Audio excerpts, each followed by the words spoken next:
Agent 47 finally returns in Hitman Absolution, and it's about time because after 6.5 years he's in danger of being usurped by other baldy anti-heroes. Breaking Bad's Walter White and Larry David have enjoyed many an episode on TV, but the smartly dressed killer with a red tie surely is the king on computers and consoles. This time the story's of a more personal nature. In fact, the hit he's asked to execute is that of his former boss. Of course, things are more complicated than that, and the game leads you through 20 levels where not only must you kill creatively, but also escape for your life as you're hunted down as well. Now obviously games have progressed a lot over the past 6 years, and IO Interactive have moved with the times, not only employing ideas from other games such as Splinter Cell, Assassin's Creed and Arkham Asylum, but also keeping Hitman's identity. This is definitely not an action game, so to speak. It can be if you want to run and gun through the levels, but you won't get the high score you want or the satisfaction of those signature kills. Each target can be killed in a number of ways, and you'll find them by exploring, replaying levels and using your instinct in the less hard difficulties to give you hints as to how to harm your prey. Instinct also shows nearby enemies through walls and the path they're about to take, so it comes in very handy when finding cover behind walls and being confident you're not about to be rumbled. It also depletes heavily if you use it when disguised. Wear an outfit similar to other characters on the map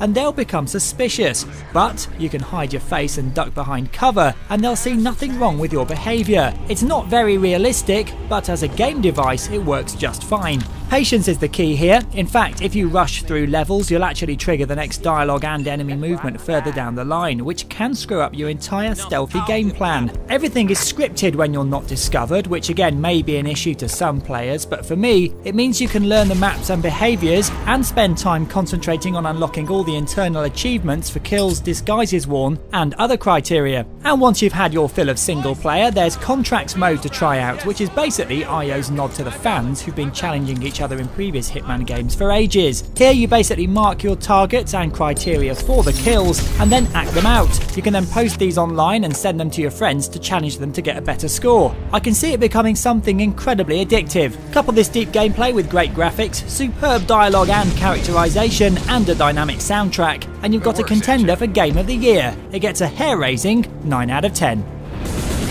You've been watching a review from Gamesweasel. If you want to get the show each week, which includes video game reviews, news, previews, competitions and special features, then head over to Gamesweasel.com for our video podcast, Gamesweasel TV.